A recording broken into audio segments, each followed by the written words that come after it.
Hi there. Welcome to the Cloud Security Podcast by Google. Thanks for joining us today.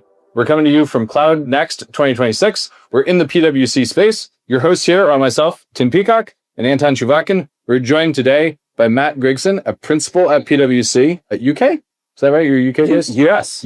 Oh, US based. You can tell from my accent. I'm from US. Fooled me on that one. Anton, you have the first question, I think. I do, and it's next. There are all sorts of announcements about agentic defense, agentic SOC, and I kind of want to start like a very softball question. In your opinion, what's the state of the art of agentic SOC, or what have you seen? And I think Tim wanted to ask, what's the most agentic SOC you've seen? So don't answer that one maybe, but I feel like it's a good way to phrase it. Yeah, so I think some of the announcements we've seen today, they're exciting. We are going to get to I think we're starting to see how this agentic SOC is going to become a reality. I think right now, where we're at, I'm seeing sort of two ways of how agentic's being used and AI in general, rather than just agentic. I think we've got a component of AI as a co-pilot type of scenario where analysts can ask through a chat interface questions about what are my detections, what are my alerts, things like that, get some trend reports. And that's being enabled through like a Gemini platform tied to an MCP server of a SecOps platform. So that's the co-pilot type model I'm seeing. And then on the second side, I'd say this is still in a lot of organizations in like pilot mode or just starting to think about how we get into production. And that's more about where in my SOC pipelines and workflows, where do I plug in the agentic piece? Now, for some clients, that might be an LLM making a decision after being passed through my deterministic pipelines, the context of threat intel and the host and the identity. I think in those other cases, it may well be trying to think through, okay, how do we do containment? How do we get the agent to take action? And I think organizations are still trying to feel through how do we get comfort before we allow that fully autonomous vision that I think we're all looking forward to and think we need to get towards. I think full auto, including remediation, is rare. I'll just be like, rare. Yeah, like. Are you vying for Understatement Award today? I'm vying for the Understatement of the Year prize. This time I want to get it after all. But it is the full auto to confirmation, full auto to hand off to a team of humans to resolve. I mean, even in the SOAR days, there was full auto workflows sometimes. I remember, again, from my analyst days, phishing email response would sometimes go full auto to the email deletion. So full auto has worked in security in certain contained boxes. Yes. So we just make the boxes bigger and make the environments more amenable to full auto. This is what I call the agentic Overton window. Ooh. This is the window of possible acceptable agentic response behavior. And I think our mission as an industry and as a software vendor who builds agentic things, my mission is to increase the size of the agentic Overton window over the next 3 years. So I want to talk about agentic and the upsides of it. And I'm not very smart, so I like to ask a very simple question. What gets better when we become agentic? For a SOC team, for a SOC leader, for a CISO, for a board, whichever of those 4 levels you want to talk about, what gets better in an agentic SOC? I think depending on which way you're viewing this, if you're the board, I think your risk is going to get reduced by the use of an agentic SOC. I think your time to response, time to remediate is going to really increase. And if we can do that in a way... Time would shrink, I would assume, right? Shrink, yeah. Sorry. The goodness of that metric will increase. The metric itself will go down. Yes, the goodness, the goodness would increase, the outcome but the is time what we're looking for, right? And I think that's where we can get to. I think as we see, a lot of evolutions in how the models are working and the changes in the threat landscape, that means we're going to see maybe more 0 days, possibly, which means... Certainly. Certainly, yeah. That means clients are going to have incidents. We're going to have threat actors who are AI enabled that can move through an environment very, very quickly, lateral movement, privilege escalation. So we are going to need that agentic piece to fit in to take remediation actions on our behalf. As a very quick point, so before people blame us for proliferating hype, I feel like occasionally people get newly triggered by the whole AI-enabled attacker, but there is very hard, measurable reality behind what we meant. If somebody has a little 0-day factory where they crank the handle of a model and 0 day comes out, and they need one tomorrow and they crank a handle and it comes out, it is very much an AI-enabled attacker, and it's very different from the person who needs to research for 6 months to get a really hardcore zero-day. Or to spend $250,000. Or to spend $250,000 to buy one. Which they might do turning the crank in that zero-day factory, depending on how those Mythos tokens are priced. True. So in this case, we're talking about something very genuine. This is not an excuse, as somebody joked, it was a sophisticated attacker. And now we can say, it was an AI-enabled attacker. What can you do? Yes. Like that's actually already happening. I have seen but this is something very precise, grounded in facts, that it is that changes the downstream stuff. Yeah, but in a lot of cases, though, when we talk about AI-enabled attackers, they're still using kind of like well-known and documented like attack paths, right? They are still dumping LSAS, and we have ways of detecting that. So I think there's a lot of doom right now, right? We're in meltdown almost over some of wherever this is going. But I think there is some hope in the sense that we have the opportunity to detect these paths once the initial access has been obtained, and we can use that, and that agentic SOC piece I think will come through for us. I was this close to saying, yes, there is good doom and bad doom. And of course, that line does not land. So what I really want to say is there is scary hype, but there's also scary reality behind some of this. Like we talked about the recent event about the patching speed being behind and all that. But it's the reality of it leads me to think what would be the role of humans. And as I sometimes say, imagine that we are in 2030 SOC. Or 2030 detection Which response. is only 4 years away. Which is, by the way, Tim wisely reminded, it is not some kind of remote future where we fly to Mars. Actually, maybe we will. It's quite close. But what do humans do in that? Can I give you a brief aside? I sometimes do this. I love words. The word doom didn't originally just mean bad things. It just meant outcome. And so doom actually used to be good or bad. The good doom thing. You could have good doom 800 years ago. So please tell us about the good doom and the bad doom 4 years from now, not 800 years ago. So what did the human do? What's the doom of the human? I think the human is going to be, we still have humans, thankfully. Right, I'm aware of that. But I think there's a lot of, there's some of the marketing we see right now is tier one's going away. I think tier one is going to be reimagined how we're going to use these analysts and how that operates. I think it's more of an agent supervisor type role when agents have taken action to maybe contain hosts and contain identities. Well, we still want a human to review that. We want to review what actions agents have taken. They are taking actions at great speed. So there's a sort of agent supervisor role. I think there's more of a role around detection engineering and automation, trying to build that out. So it's less of a triage type role. It's more of the supervision, automation engineering, and really staying close to the threat landscape as well and how that evolves so that we are building those detections and those automations and making sure we've got the agents able to respond to that evolution of the threat landscape. I'm going to have something really odd to do. So we are three of us. We've dealt with this domain for quite some time. Some are, have gray hairs and all that. But deep in our hearts, it's 2030. Does it mean that there are no SOCs when humans do alert triage manually? Oh, no way. I'm sorry I'm asking this because I honestly don't know what I would answer. Really? But you think they will all adapt in the next 4 years? People use mainframes and PHP. Exactly. Yeah. That's why I think there will still be humans doing tier one in 4 years. Yeah. I think there will be humans doing tier one in 10 years. Like we were talking about doomsday, and now I'm actually depressed. Doomsday did not do it, but this bit did. I think we all want a revolution in how we do this, but it's probably going to evolve. Yeah. Right? That's how it's going to do. And we still have organizations out there who still don't have phish-resistant MFA, still not patching. Like we have a lot of problems in the industry that we've not tackled. And the idea that we're just going to click a button and then we've got an agentic SOC that solves all that. We still have to do the hard security work to get some of the benefits of the agentic SOC. Anton, what do you always say is the strongest force in the IT universe? IT in your share. Yes. That was my main lesson after 8 years at Gartner, is the IT in your share is the strongest force in the universe. So, 4 years from now. But I'm listening to this time it's different crowd that says because we have AI, intelligence, models, there is a pretty strong, and we're going way too far afield, but it's kind of important that it's the this time it's different crowd is very strong and very loud, and not only on Twitter.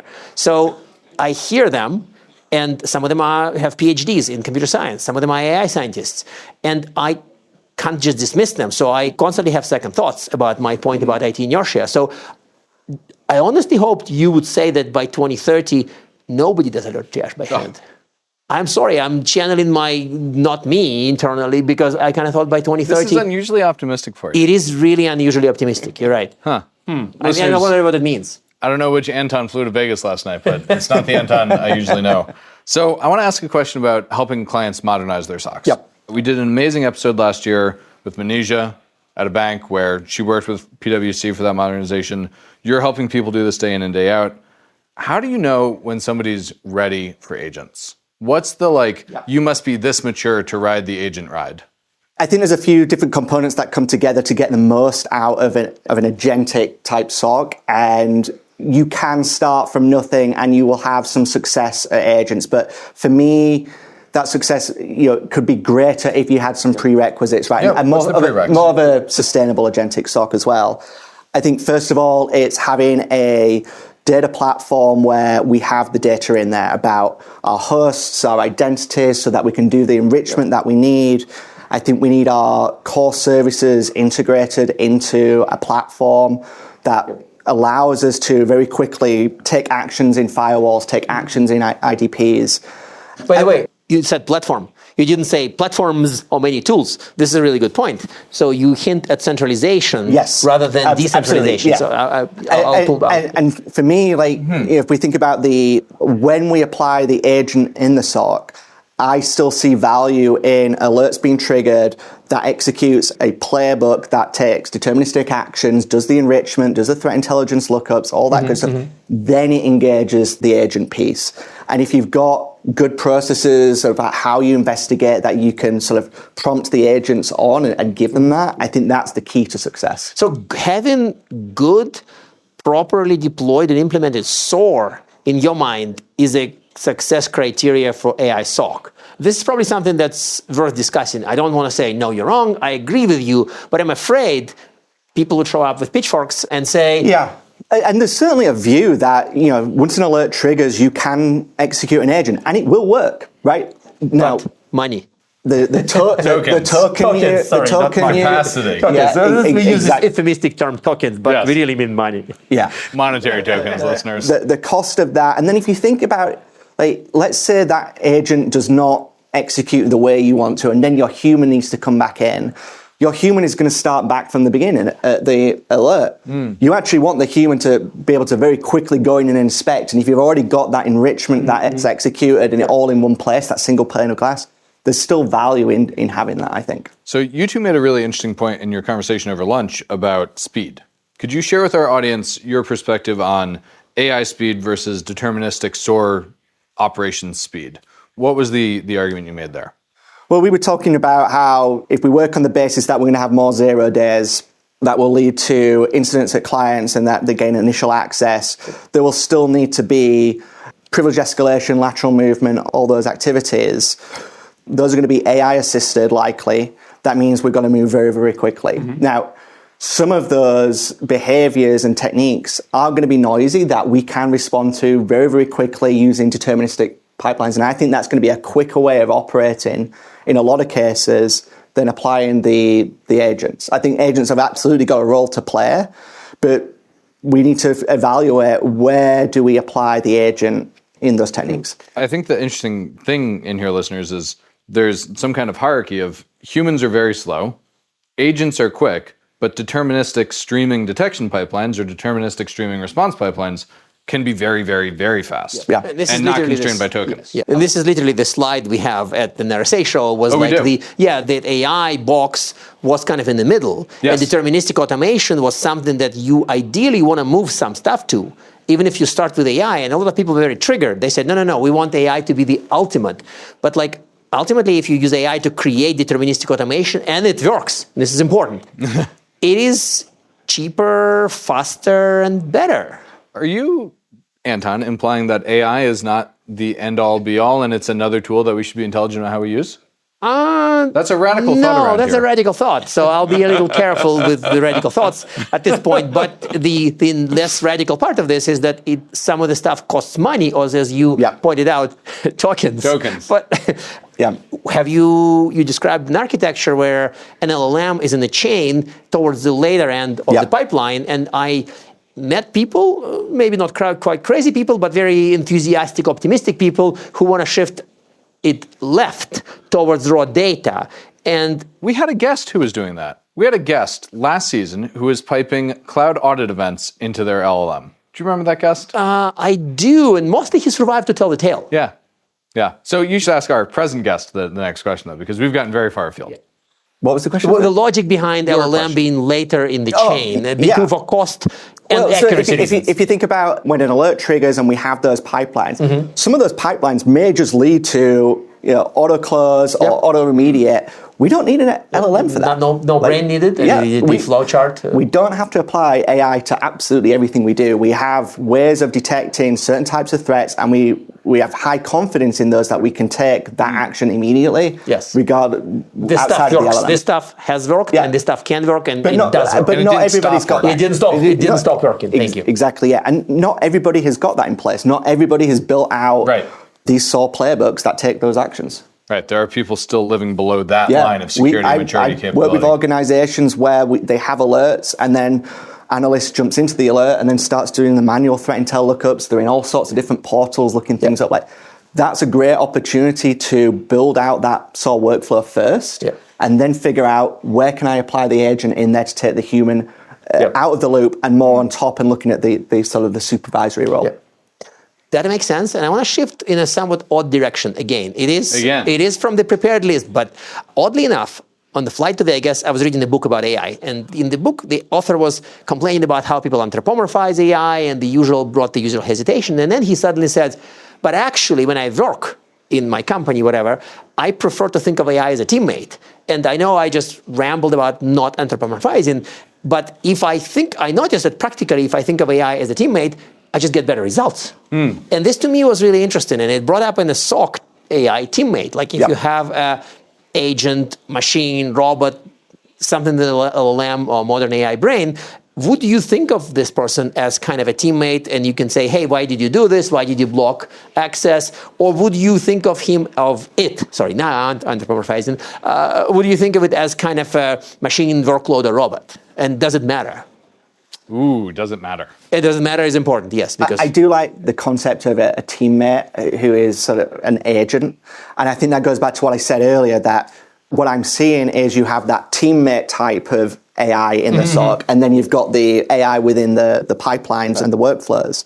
And I think if you can have that AI agent that is almost like a co-pilot with you, that is clued up into your threat intelligence platforms, it is clued up into your security operations stack, I think that is a good way of asking questions, getting answers, and almost like a teammate. Hey, can you check this quick? Can you check this? Tasks today that take up a lot of time, and you've got to delegate them. Like that, I think is a legitimate role and something that is achievable right now. Yes. Whereas some of the workflow things, I feel like we need to get a little bit further down the path on like better governance and better sort of like understanding and criteria of what we want it to do, opposed to the co-pilot piece. I like that. As a funny aside, I asked a group of security leaders at our customer advisory board on Monday, how are you preparing for these incredibly productive yet very naive teammates to join your security teams? Right. And one of my colleagues immediately says, Tim, don't worry about it. We do fine with you. So shout out to Wendy for a very good joke at my expense. I want to ask a question about hallucinations. Should we be, as an industry, more worried about AI hallucinations or human fatigue in our SOCs of tomorrow? Well, I think which is going to be worse? Yeah, context is still SOC DNR, not philosophically in general. Yeah, not in general. Literally for the problem of responding to alerts, are we more worried about hallucination or fatigue? I think it's more and maybe hallucination is the wrong term. I'm not seeing as much hallucination in some of the newer models as we previously were. What I am seeing is more in very noisy environments where there's a lot of telemetry, the AI gets the wrong end of the stick. is probably the best way. Where it's seeing certain activity and that is normal in that customer's environment, whereas and it's concluded it must be malicious. It doesn't have the broader context to understand. Actually, that's called a false positive. Last time I checked. Well, but from an agentic piece, like we seem to feel like we can just throw anything at it and it'll just magically come up with the correct consensus. So I feel like that's sort of more the concern. And if you think about where we're applying the LLMs, if the goal is to have more autonomy with them, what decisions will be made based on that sort of false positive or whatever it is. So for me, I feel it's more of the hallucination style versus the human fatigue. And one follow-up to that is, where are we on humans getting fatigued of AI? How's that going so far? It's Google next. We're all happy to see AI. We're not allowed to talk about AI fatigue here? No, we're allowed, but I don't think we are quite there yet. You're not there yet. Honest, I'm not trying to put words in your mouth, but I mean, we're scratching the surface in some cases. There seems to be evolutions in what's happening in the industry every hour. It's really exciting. I think we've got a real good shot at solving some real big security problems that we've had. We've gone through very, very large breaches over the last few years, and we always say this time it's different. We've really got to get on top of this. But I feel like with some of these emerging models, we really do have to execute on some of the defense in depth plans that we've had. AI is going to play a huge role in that. It's not the only role.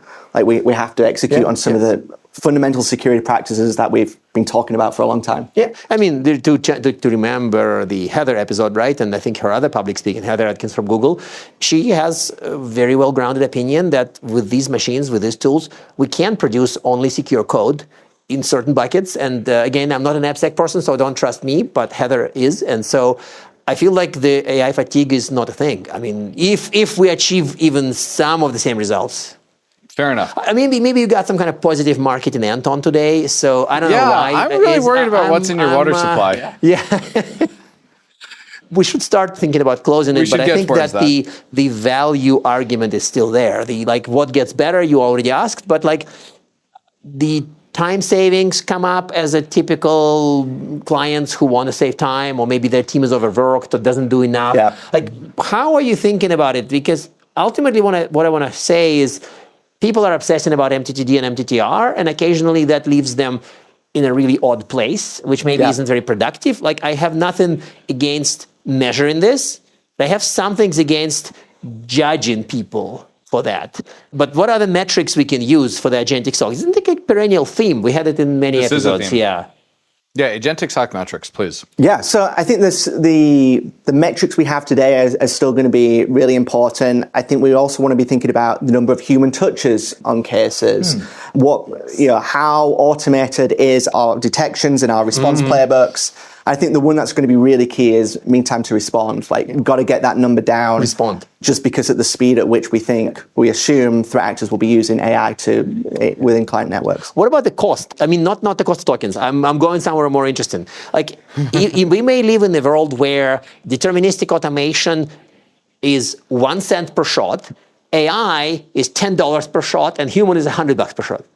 So you can assemble a system which achieves absolutely best outcome at a minimal price. If you have 3 tools, one of them costs a tiny amount, one of them costs average amount, and one of them is highly costly, like inviting a top tier. Some clever consultant might even build an Excel model that lets you turn these knobs and work out a graph for all that. That's something we're looking at is, what is the cost to actually take an alert right the way through remediation? Yes, this is what I wanted people to do. Yeah. I think we automatically assume that we've got to use the latest and greatest models, whereas actually that's not the case. We've found really good success in models that were out a year ago.